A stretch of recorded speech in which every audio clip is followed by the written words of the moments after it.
తెలుగు ప్రజలందరికీ ఉగాది శుభాకాంక్షలు తెలియజేసుకుంటూ నిజంగానే ఈరోజు రాష్ట్రంలో ఉన్న నిరుద్యోగులకు పెద్ద పండగ ఉగాదిగా నారా లోకేష్ గారు జాబ్ క్యాలెండర్ని అనౌన్స్ చేయడం జరిగింది. ఉగాది సందర్భంగా జాబ్ క్యాలెండర్ విడుదల చేసిన నారా లోకేష్ గారికి మొదటగా కృతజ్ఞతలు కూడా తెలియజేసుకున్నాం. ఈరోజు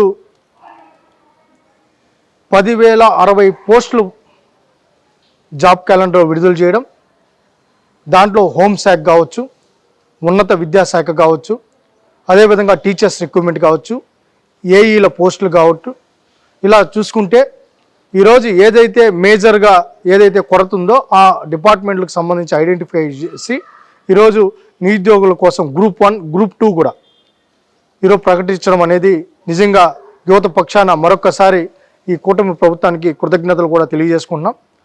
ఏదో గతంలో ప్రభుత్వం లాగా నాలుగు గీసుకునే దానికి కూడా పనికిరాని క్యాలెండర్ కాకుండా ఈరోజు ఎప్పుడు నోటిఫికేషన్ వస్తుంది, ఎప్పుడు నియామకాలు చేపడతామో స్పష్టంగా ఏదో మభ్య పెట్టడానికి అన్నిటి కాకుండా నిజంగా ఈరోజు క్యాలెండర్ విడుదల చేయడం నిజంగా శుభపరిణామం.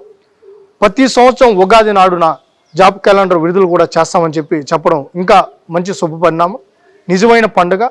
అదేవిధంగా ఈరోజు మొన్ననే డిఎస్సిలో 16,000 పోస్టుల్ని భర్తీ చేశారు ఇచ్చిన మాట ప్రకారం.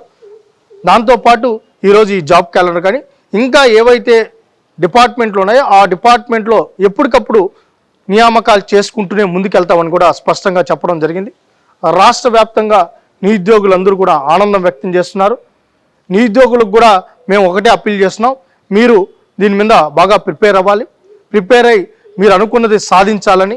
ఏదైతే మీ కళల సాకారం కోసం నారా లోకేష్ గారు కృషి చేస్తున్నారు, ముఖ్యమంత్రి గారు కృషి చేస్తున్నారు, పవన్ కళ్యాణ్ గారు కృషి చేస్తున్నారు, మీరు కూడా ఆ కళలు సాకారం అయ్యే విధంగా మీరు వెంటనే ఇంకా నిమగ్నం అవ్వాలని కూడా కోరుకుంటూ, అదేవిధంగా యువగలంలో ఇచ్చిన ప్రతి మాటను నెరవేర్చేస్తున్న నారా లోకేష్ గారికి ఉగాది శుభాకాంక్షలు ఆయన కూడా తెలియజేస్తుంటూ యువత పక్షాన మరొకసారి కూటమి ప్రభుత్వానికి కృతజ్ఞతలు తెలియజేసుకుంటున్నాం.